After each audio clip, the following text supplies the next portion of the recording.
So I would really like to see this ice pick bandit caught, put in jail. I agree. I mean, for you drivers out there that haven't heard, Florida, Georgia area, there's a ice pick bandit. And when I say ice pick, he's a serial tire flattener. That's what they're calling him. He's a serial tire flattener. And this guy, like you said earlier when you and I were talking, he's brazen.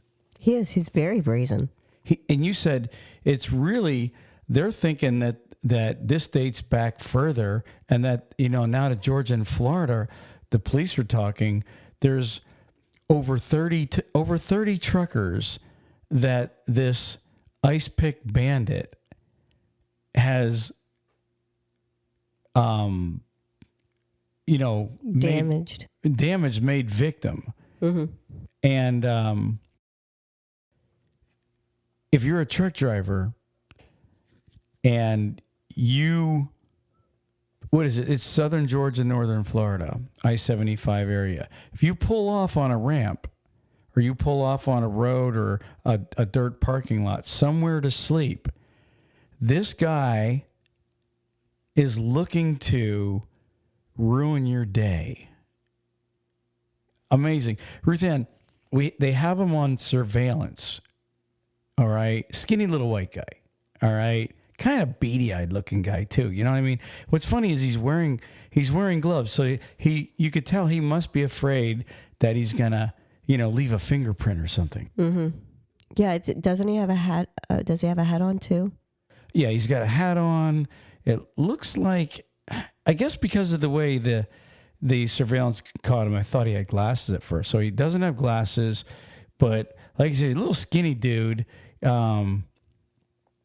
Honestly, arms like toothpicks, just about.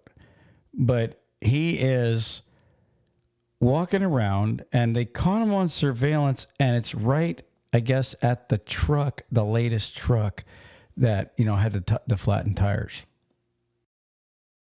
Yeah, he's definitely brazen. He's doing this to mainly trucks with a trailer that makes noises, or if the truck's idling. So reefers, or if your truck is idling, those are some of the things that he sees as being potential victims then, because they're not going to hear him sneaking around their truck. Or the one guy said that they did damage to his trailer where he took a hammer to the lock. So I think it's crazy that he's still out there. You had asked me earlier, wouldn't a truck driver hear that? And no, you really don't. When you're inside that truck and it's on idle, and I would almost have to think this guy was a driver at one time, because he knows that's pretty brazen that you're going to flatten. Some of these guys, he did all 18 wheels, and you would almost think a truck driver would kind of feel himself sinking. But you know what? I would be willing to bet what he does is he cases, he watches, and then he probably waits after you've bedded down. Okay, you've driven out 10, 11 hours, you're tired, you're off of I-75, you're sleeping. This guy probably waits, I would imagine, probably an hour or two till he knows you're in a deep sleep. And he's an idiot. What else could you call this guy that's ruining people's livelihood? One of the victims, the one driver, stated that he believes that this bandit, he's calling him, is definitely knowledgeable in the trucking industry, because he also got his airbags in for his trailer, for his air brakes and stuff.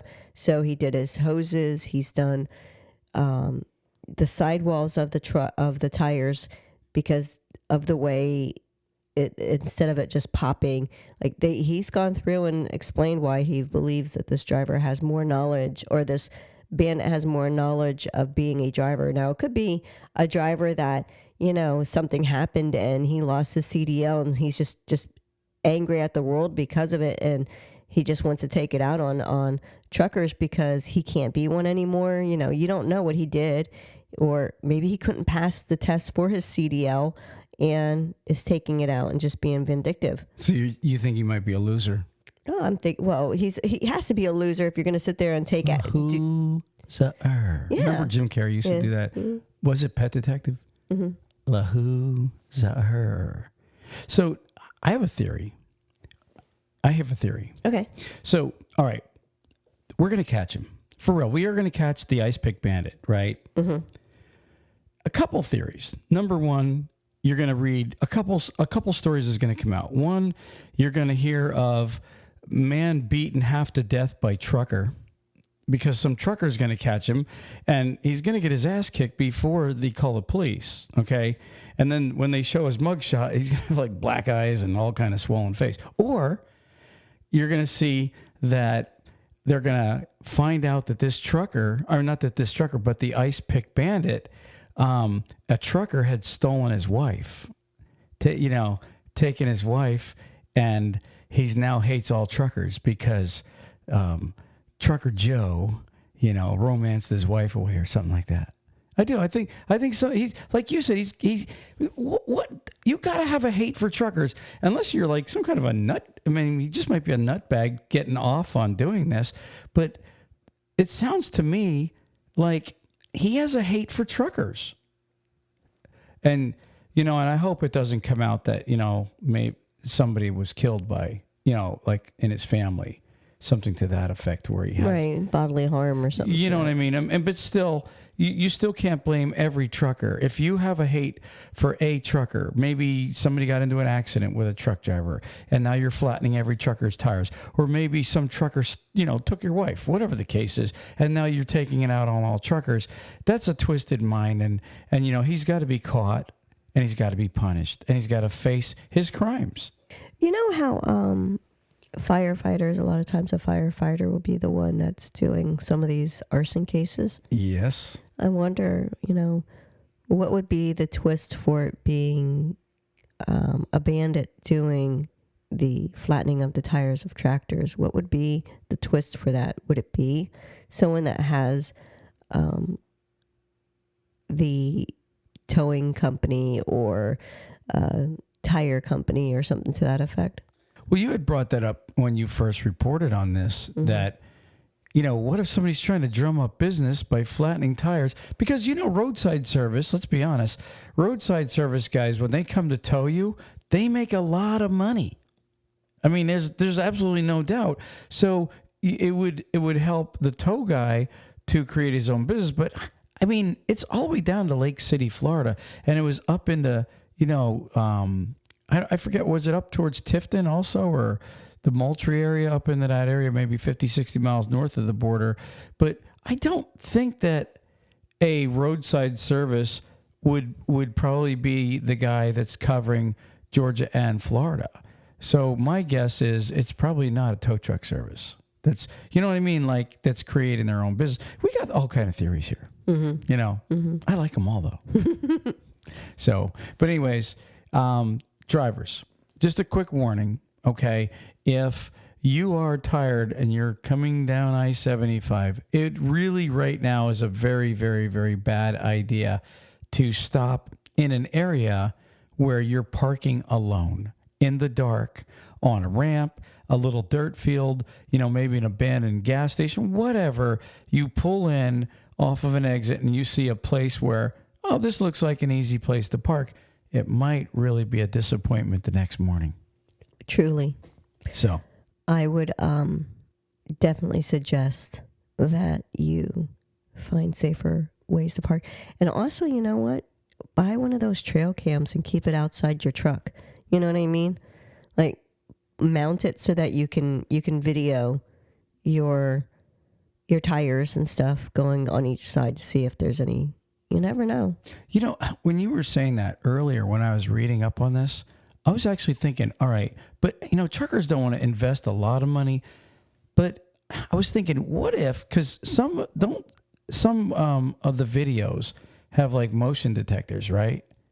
To where things kick on, and can he actually alert you, even not only record it, but alert you that, there's movement. I know like people have apps on their phone and they get an alert when there's movement in their house if they're away. Like the Ring, the doorbell place, the Ring that has it. Exactly. So I'm wondering, like you were saying, if you had some mounted cams that alert you on your mirrors and on the back, and then, if they got little lights on them, put a little piece of black electrical tape over the light so that they don't even notice the camera. My son taught me that. I was going to say. Okay. But anyways, that's a long story. But the bottom line is, and the other thing is, I would love it if somebody, even a trucking company, if you're in the area and you're a trucking company, set up a sting. You donate your truck to set up a sting, and possibly nab this guy. But somehow, some way, we got to get this guy, honestly, and get him in jail, because he's really wreaking havoc in the trucking world in southern Georgia and northern Florida. So drivers, again, warning and SOS, emergency, stay, drive a little further, or somehow have some kind of a alert system to where you can help catch this guy. Ruth Ann, moving on. Let's take a break, and then we'll get right into the rest of the show. Drivers, if you're looking for a local, home, everyday driving job, apply with Carter Lumber today. They have positions for Class A and Class B local drivers. They can take experienced drivers, students, and non-CDL drivers. With over 160 locations, chances are they have a position for you. So go to carterlumber.com/TalkCDL and apply today. Again, that's carterlumber.com/TalkCDL. Thank you.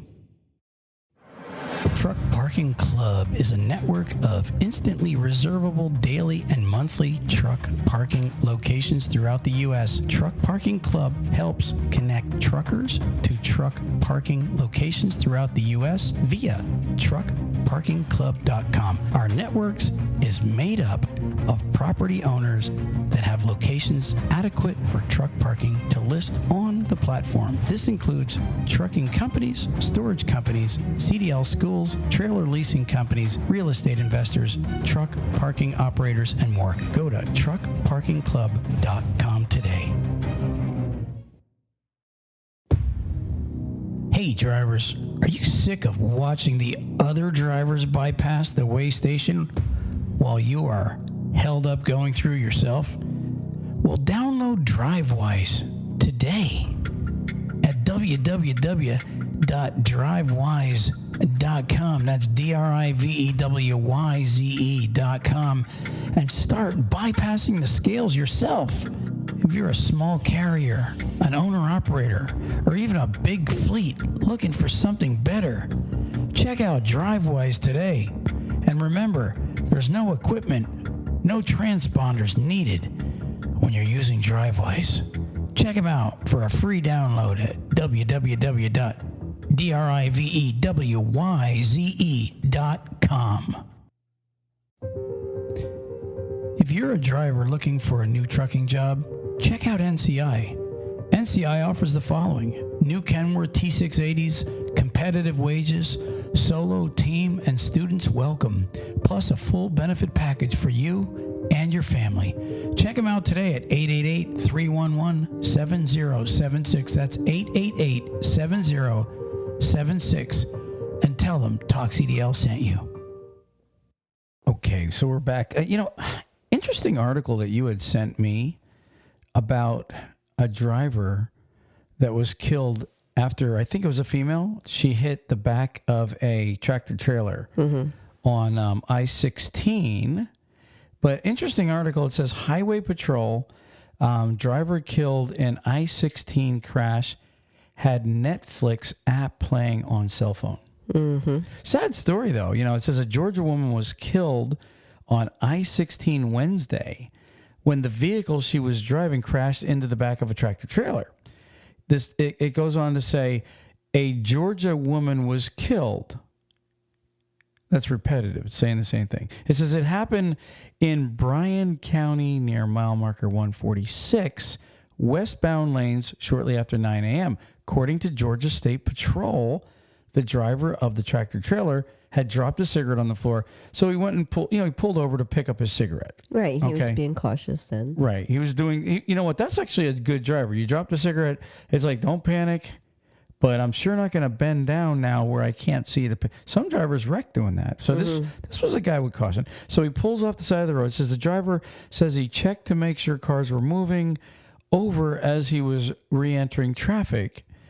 That's when a van crashed into the back of the tractor trailer. The driver of the van did not survive. She was identified as Tina Michelle Skinner of Fort Valley. So prayers for her family. Okay. It's, we're not going to make fun of that. It says, according to the crash report, the responding trooper heard what sounded like a TV show playing from Skinner's vehicle. That's when he found the cell phone on the dashboard where the speedometer was, which appeared to have been using the Netflix app at the time of the crash. And it reminds me of that story when DOT had pulled a guy around up in, I think it was Nebraska. I don't know if you remember, this was like a couple of years ago, and the guy had like the World Cup soccer game streaming on his phone, but he had it taped to his steering wheel so he could watch the soccer game. This was a trucker that did that. He was literally watching a soccer game going down the road.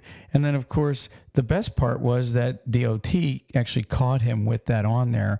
And, of course, I don't know what his penalty was, but I'm sure it was pretty stiff. Definitely has to be. But so message to the motoring public. Okay, cautious driving always, but, this is a perfect example, Ruth Ann, of somebody that's in a four-wheeler, okay, and I don't know what to say about somebody that streams a movie or whatever they're doing and driving, but by all means, this is the result. When you hit a tractor trailer, there really isn't much mercy. No, there is no mercy. They don't bend. No, they don't. They don't go, oops, sorry, you hit my hiney. They don't do that. They don't collapse in. They crush you. Right. So to the motoring public again, the best thing you can do, all right, is exercise extreme caution. I pay attention. Pay attention. This is why truck drivers literally get annoyed with four-wheelers, Ruth Ann. It's so true. Like some of them, like truckers see inside people's cars all day long. I mean, do you know when I drove, I couldn't tell you how many times I've seen a woman putting her lipstick on and doing her makeup. I think I can't understand that. I really can't. I mean, literally driving down the road doing makeup. I've seen people literally driving down the road with a cereal bowl in their hand and eating cereal. Just the things that they're trying to do while they're driving to try to save time, and they end up dead. So message to the motoring public, put your crap down, pay attention, and drive, because, again, I'll say it, a tractor trailer has no mercy when you hit it. No, it don't. Moving on. Hey, you know what I found? It's pretty cool, actually. I was just playing around, and I found, hopefully I can find it, the longest roads in America. Oh, yeah? Yeah, and what's funny? I guarantee you there's some truckers out there that probably do know, because there's truckers out there that know all the shortcuts. I remember, certain areas of the country, I always knew the shortcuts, in the Northeast especially, because that's where I'm from, but I knew a lot of shortcuts down in Texas and all over the country. But who really thinks they know the longest roads in America? And not every one is an interstate. And that's what you would think, right? You would think that the biggest roads would be interstates. And believe it or not, the number one longest road is not an interstate. It's just a highway. Oh, yeah? Yeah, it's interesting, isn't it? I mean, I find that interesting. Are you finding it interesting, or is it kind of like boring to you? No, actually, I was kind of thinking it might have been like one of those little, not a country road, but one of those small 2-lane roads that just go like forever. You know what I mean? That's what I was thinking. Actually, I don't know, and I should look it up, but I don't know that, like, say, a road that's like a 2-lane road continues in another state. I'm not sure if it actually does. I mean, it might, but I know highways do and interstates do. So listen to this. I'm just gonna give you the top 10 longest roads in the United States of America. You ready? Mm-hmm. All right, so check it out. The number 10 is Interstate 35. It is 1,568 miles. Now, I will tell you, I was kind of double checking this stuff, and some sites have it a couple miles different. So if you're out there and you're going, oh, it's 1,557 miles, Roy. It could be. I'm just saying the stats that I got are probably real close. Mm-hmm. So 1,568 miles, and it starts in Laredo, Texas, and ends in Duluth, Minnesota. That's number 10. Number 9 is Interstate 94, 1,585 miles, and that starts in Lockwood, Montana, and goes to Port Huron, Michigan. Mm-hmm. Check this out. Interstate 95 is number 3. You've been on that a million times. It's 1,908 miles. That starts in Miami and goes all the way to Houlton, Houlton, Maine. And it's right at the border of, what is that, Newfoundland or whatever. And then it goes like another 10 miles in. Okay, but that's where it ends. Number 7 is Interstate 70, 2,153 miles, getting bigger. And that starts in, Cove Fort, Utah, ends in Baltimore. All right, number 6, also an interstate, Interstate 10. We know that's the southern one, 2,460 miles. That goes from Santa Monica, California to Jacksonville, Florida, right here. Mm-hmm. Okay, now, number 5 is a route. Number 5 is longer than all those other interstates that we just talked about.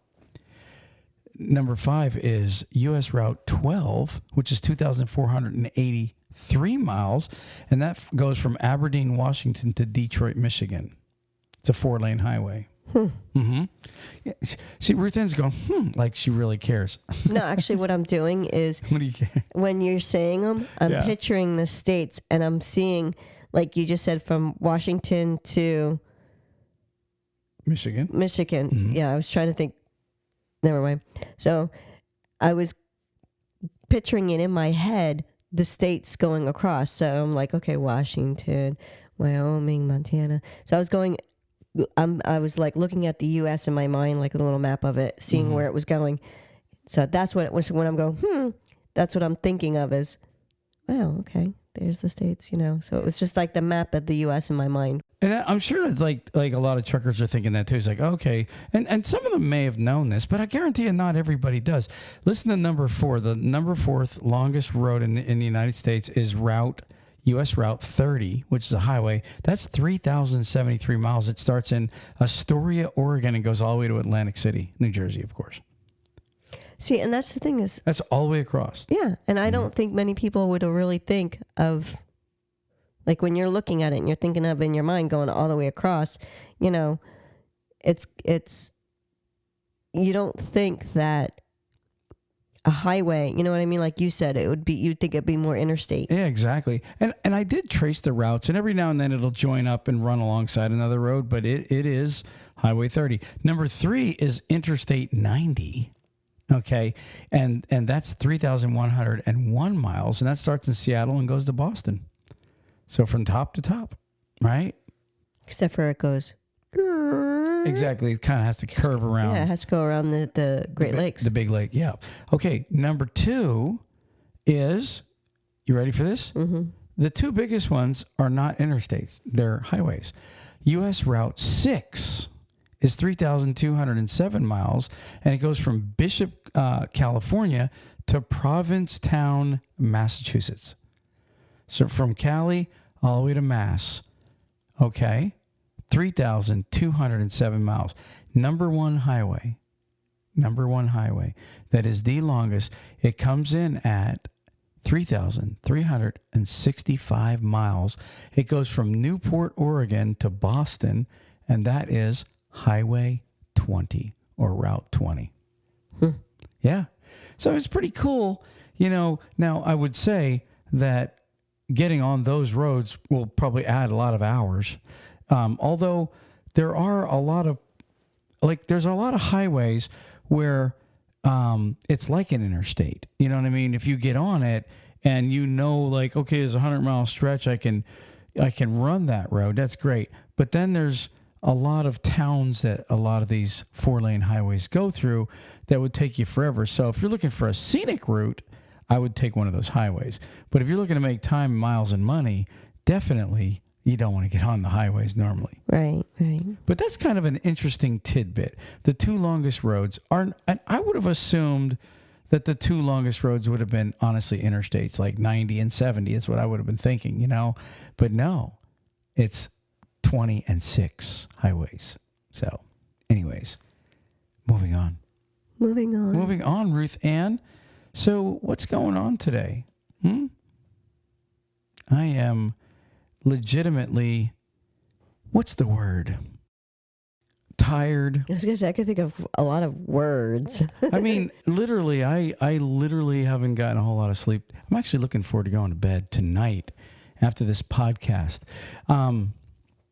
We had a busy week. Yes. And we have some interviews coming up that we'll be conducting. And I am going to get Ben on the show, Ruth Ann. Ben, the blowout guy? Is he yeah, exactly. Ben sent us the picture of the tire blowing out, and then he literally left us put it on the page. So I thought it was funny. Mm-hmm. So just a couple more things I want to talk about. Here's a bit of good news. Interesting article I read. This is real recent too. It says longtime Massachusetts trucker wins $1 million, which is really awesome for a trucker, right? Yeah. But listen to this. Here's the catch. 3 days after he announced he was retiring. So he told his boss, right? Here, I have the article right here. It says, after being in the trucking industry more than 2 decades, a Massachusetts man is heading into retirement with a jackpot of $1 million won just 3 days after giving his notice to his boss. 65-year-old Paul Bashaw, a trucker for 20 years, started his week by informing his boss that it was time for him to retire. I'm done. I'm throwing it in. I'm turning in my keys. At boss. 65. Yeah, 65-year-old man. He's ready to, I don't blame the guy. It's like, you know what? I want to retire. Maybe, you go from full-time trucker. Now, if you're driving, think about this for a second. Just pause for a second. You get a guy, he's 65. He started trucking when he was probably early 40s, it said over 2 decades, right? So maybe 20, 21 years, whatever he was doing, right? That's 20 years of your life of full-time OTR trucking, all right, to where you are seeing a blur. You're out there, you're a robot, you're running the road, you're taking care of your family. 20 years. Guess what? I'm 65. I've got enough money. I got retirement coming. You know what? I'm just going to take... Maybe he was thinking he was just going to take a part-time trucking job. You know what I mean? I just get something in the area, to make $1, to keep a little busy. But I want to spend some time with my family, do some traveling, blah, blah, blah, right? Well, guess what? 3 days later, it says he went to J&J Variety Convenience Store in West Boylston and purchased, are you ready, a scratch-off. It wasn't even real. Exactly, man. See, I'll never win the lottery because I don't play it. But this guy, he goes and 3 days, he literally buys a scratch off, and guess what? Scratches it off, $1 million. Wow. Exactly. According to Massachusetts lottery officials, the golden ticket was part of the Massachusetts State Lottery. $5 million, 100 times cash word, instant ticket game. Looks like they were giving away 100 tickets at $5 million. I could be wrong if I read that wrong. It says odds of winning the $1 million was 1 in 1.008 million. He said, I told my wife there were 3 things in life that I'll never thought I would see happen. He said, number 1, the Patriots winning the Super Bowl. No, he said, number 2, getting a hole in one that happened 5 years ago. He hit a hole in one. Wow. And it said, and hitting the lottery. And now I've hit all three, Brashaw said in a news release. So this guy must have, when he first got married, it was before Brady. Before Brady was the quarterback for the Patriots, because there was a time where they were pretty jinxed. Okay. And they never thought they were going to win. And then Tom Brady came along, and obviously they won, like, I think 6 Super Bowls up there. It says the former trucker claimed his winnings in the form of a one-time $650,000 cash payout on Friday and finished his last 2 weeks at work without telling anyone his good fortune. Bradshaw says he is excited to use some of the winnings to travel during retirement. West Boylston is located 37 miles from Boston. Isn't that awesome for that truck driver? Good for him. That's nice that he, he got to see the things he never thought he'd see. And then now he's retiring and he's getting to see the world through a different set of eyes, because he's going to be able to travel and enjoy it out of the driver's seat, earning the income. Yeah, he's doing it for fun. I better not read his story next week. It says trucker wins lottery, now is broke because he bought 650,000 more lottery tickets to hope to win. Yeah. That's true. People do that strange stuff. People do that, man. They win. I had a friend that won $28,000 in the Big Four lottery in Pennsylvania when I was a kid. Literally, he was broke within like 6 weeks, and he didn't pay the tax. That was back in the day when you had to do it on your own. And but he ended up getting straightened out. So hopefully this guy, like he said, he's going to use the money to go traveling, enjoy it with your wife. TalkCDL salutes you, and we hope that you have a great retirement, truck driver. Congratulations. Congrats. So what do you got for us today, Ruth-Ann? Anything? I got Maine. Hey. It's so funny that you're talking about, Boston and Mass and stuff, because I got Maine. That's where we're at. You got a place to stay in Maine for truckers if they want to visit Maine? I've got a... Maine's got to have some cool things. I used to pick up there, was it Poland Springs? It's a natural spring that they have up there. I used to pick up there. Yeah, but what I have is not necessarily. I mean, I didn't have a whole ton of stuff to be able to pick from. The place that I get my stuff from, this Atlas place, doesn't really have a whole. Like, there's 112 things to see. I picked 3. So what's in Maine for a trucker to stop and see if he's late over there? Okay, so in Biddeford, Biddeford, Maine, they have what's called the Palace Diner. Now, I know I'm not trying to purposely do all food for you guys, but I look out for you wanting to get some good home-cooked food. So this place here has been in business for almost 100 years, and they have like a trolley car type of diner. It's not very big. It only has like 15 seats or something like that you can eat at, 15 stools to eat at the bar. But they say that they're good comfort food type of diner. So come see them. That's actually nice because, we talked about this before. A lot of truck drivers, where you're stopping these days, all your options is fast food or maybe something in the microwave. Mm-hmm. So you're either bringing your own food or cooking, or you're really searching for a place to find one of those good home-cooked diners. So that's really nice to know, actually. Right. And well, they make briskets and short ribs and, of course, breakfast foods. So they have a ton of really good stuff. Again, their whole address is 18 Franklin Street, Biddeford, Maine. I don't know if I'm pronouncing that right. Biddeford. Biddeford, Maine? I don't know. Biddeford. Okay. I don't know. Okay. So anyways, go see them and get yourself a plate of some really, really good food. The next place I have on my list is called the Wild Blueberry Land. It's in Columbia Falls, Maine, and they are a farm that does all this stuff with wild blueberries. They're, of course, only seasonal, so you want to be able to go to them when it's, in the summer and, spring, summer.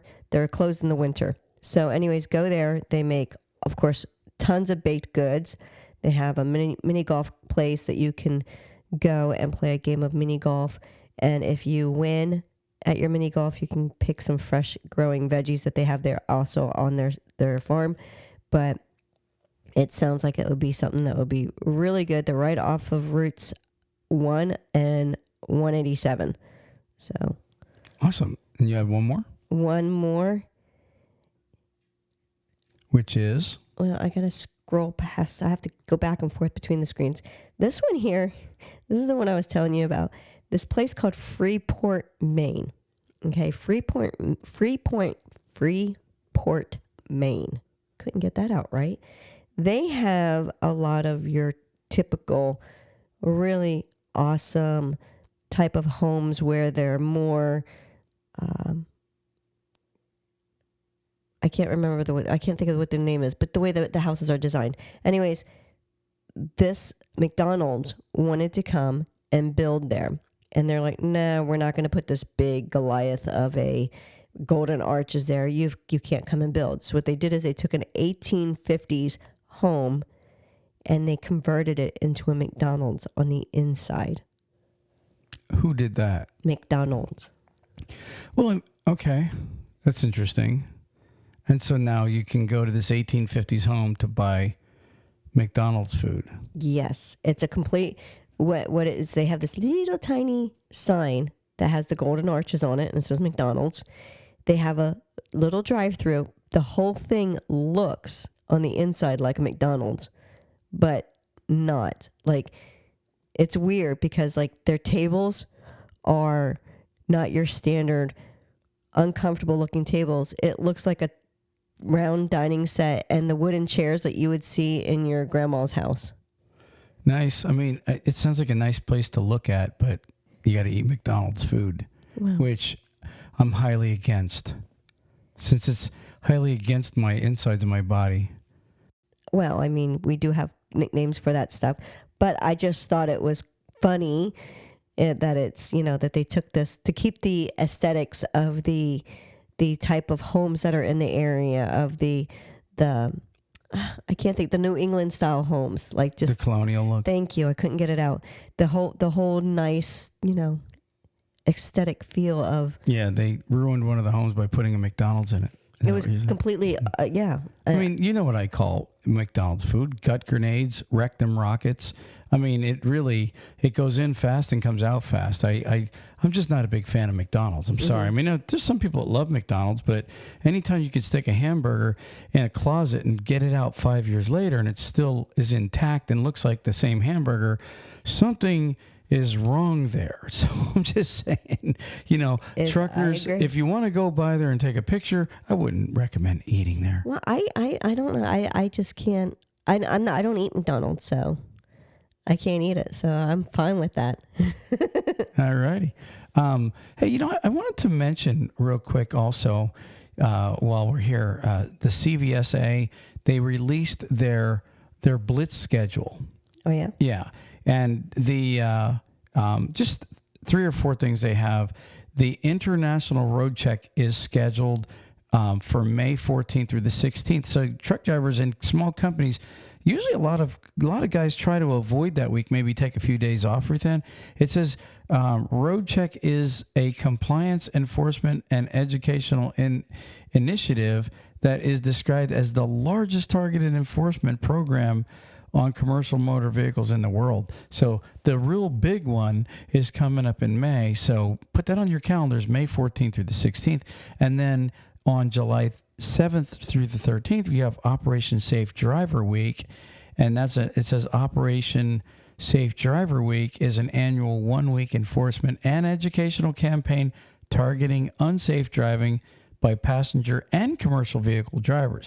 So they're really hawkeyeing you, that week. And third, it says Brake Safety Week, and that's scheduled for August 25th through the 31st. During Brake Safety Week, commercial motor vehicle inspectors conduct brake system inspections, primary, it says, on large trucks and buses throughout North America to identify brake system violations. There is also an unannounced CVSA Brake Safety Day planned that can happen at any time during 2024. So drivers, be prepared. And I brought that up because I also had found an article. I titled it 15 Violations, an interesting article. And, sometimes we whine about DOT. We whine about DOT, right? Oh, they're out to get us, blah, blah, blah. But they also do take off some bad truck drivers off the road. It says a Georgia Departmental Public Safety man took to social media on Wednesday morning to call out a commercial motor vehicle driver who was taken out of service after more than a dozen violations were discovered during an inspection. Georgia DPS said on October 11th, Facebook post, a recent roadside inspection turned up a large number of violations. It says the driver was the officer stopped a CMV for an inspection and discovered 15 violations, 7 out of service violations, including it shows these 5 wheels that are like welded and just fallen. They're horrible. Says the driver was also placed out of service for no electronic logging device. The driver told Officer Ford he knew he needed an ELD and the trailer's condition. He knew how bad the trailer was, he said, but he decided to get on the road anyway. I knew it was really bad, but you know what? I just decided to get on the road anyway, right? I'm going to be honest with you. When you're driving really bad equipment, and that goes with cars. Do you remember when we were kids? If you had a car that was falling apart, I can assure you on the weekend you were getting pulled over. Okay, you pull into town with a car that looks unsafe, cops are going to get you. Well, same with truckers. If you're driving down, that's why truck drivers like to have their vehicles clean. You know that, right? If you have a nice, clean, shiny truck, and most DOT officers will tell you, if I see somebody that's got a truck that's not all dirty looking, and there's not a cracked windshield, there's not, 2 different colored doors on the truck, most of the time they're going to let that guy go. They're letting him pass through. They're not pulling that guy over. I'm not saying they won't pull him over. I'm just saying if you're a cop or you're a DOT officer and you have a choice between an older looking ratty truck versus a new one, who are you going to pick out? You're going to pick out the ratty truck. Why? Because you're probably going to find more violations. Yeah, because it's not as upkeep. I knew it was in bad shape, but I decided to go for it. Goofball. Oh my gosh. And it says, DOT really, they're working hard to take unprofessional drivers off. And that is an unprofessional driver, honestly. You're a danger. Look, when you have out of service violations everywhere on your rig, that means you're posing a danger to everybody's family, to other truck drivers. And the other thing is you're making other truckers look bad. These are the guys that make us look bad. I mean it. The guy that's cutting somebody up. There's more articles. It's everywhere. Driver shoots at a driver. There's another article. Driver cuts off guy in pickup truck. Semi-truck driver is trying to run him off the road and he's throwing things out. These are the guys that are making, and this is all this in the week, this week in the news. These guys I just mentioned. Plus the guy with all the violations. These are the ones that we should be glad, as drivers, we should be glad that these guys are taken off the road. Honestly, the guy that gets a DUI in a semi, I had a trucker the other day, I was talking to guys, right? And one guy was he was telling me he's in the market for a job, right? And he told me he had a DUI a year ago. And I said to the guy, it wasn't in a commercial vehicle. He goes, yeah, but that shouldn't matter. I'm like, dude, you're screwed for life. Nobody's going to hire you. You got a DUI driving a semi-truck? Are you seriously thinking that way? All I'm saying is these are the guys that make us look bad. That's who these guys are. These are not our brother truckers. They're really not. These are guys that don't give a flying rat's ass how they make themselves look and how they make us look. This is why the public fears truckers. This is why a lot of the public doesn't like truckers, because of the guy that cuts you off, the trucker that does that, because of the truck driver that's drunk, because of the truck driver that is just doing stupid things and going down the road. That's a danger to the public. These are the guys I'm glad when I see DOT taking them off the road. No, I agree. And here's the thing. They also gave you a whole year in advance on when they're going to be doing these inspections. They gave you a year warning on when they're going to come looking at you. to get you to prepare and fix anything that's wrong with your vehicle. So it's not like the DOT is doing this and doing it as a complete surprise. I mean, they're not going to sit there and say, let's do a blitz today. They don't do that. They're warning you and telling you, let's go ahead and in this date and this date, we're going to do brake checks. We're going to check just your brakes. So all drivers make sure your brakes are all good. They're doing their job. And, some people might think they're being a pain in the butt, but, they're saving lives too. I agree 100%. Like I said, I'm just, the one last thing I would say about that is, okay, it sounds like it was his truck, but if you guys go and get a new job, and because I've talked to drivers lately that, are driving for companies that have bad equipment, and this is what the CSA 2010 was all about.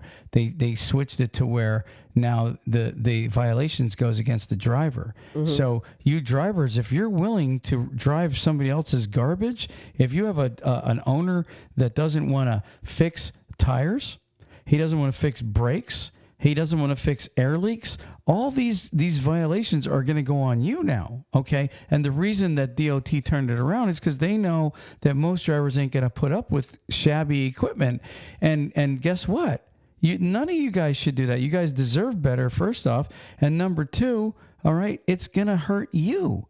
So if you got a boss that won't fix anything, leave him in the dirt and go. That's my advice. And Ruth Ann, that's all I've got for the week. That's my podcast. What you got anything else? You got the word of the day? I have the word of the day, and I also have the reminder that we're going to be at the Mid-America Truck Show. Our booth number is 66105. We already have all that set. We're looking at doing some fun things while we're there, and we hope to have lots of drivers come by and say hi to us so that we can maybe even put you up on the page, Facebook page, and our Instagram. I think we have an Instagram page. Some quick interviews and some shout outs. Remember last year you did the shout outs? We had lots of shout outs. Yeah, we had lots of shout outs. Guys were signing up for the shout outs to be, at least have their name or their company, shouted out. So stop by the booth and sign up for a TalkCDL shout out also. Correct. Right. So what do you got for us today, Ruth Ann? You got the word? I do. All right, let's hear it, girl. Here we go. Sagacious. One more time. Sagacious. Nice. All right, so sagacious means having or showing keen mental discernment and good judgment. I guess that leaves me out. She could always rely on her mentor to provide sagacious feedback. Nice. I like that word, sagacious. Sagacious. It threw me off. I never, ever heard of that word before. So it almost reminds me of the word bodacious. We're out of here. Peace. Peace. Praise the Lord.